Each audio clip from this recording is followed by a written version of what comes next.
Sir माझ्या प्रोजेक्टचं नाव आहे बस अलर्ट सिस्टम म्हणजे बसच्या आगमनाची बनणारी यंत्रणा। सर आपण कधी ना कधी बसला ड्रॉप करत असतो।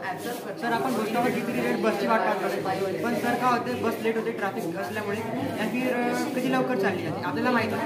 त्याच्याकरता आपण हा प्रोजेक्ट तयार केला आहे। बस स्टॉपच्या 15 किलोमीटर नाही तर 10 किलोमीटर आधी एक ब्रेकर राहील, ब्रेकरसमोर एक सेन्सर लागणार आहे। ज्यावेळेस ते बस त्या ब्रेकरवरून जाईल त्यावेळेस कॅमेरा चेंज करून इथच्या लोकांना माहिती की बस येते ते सतर्क होते।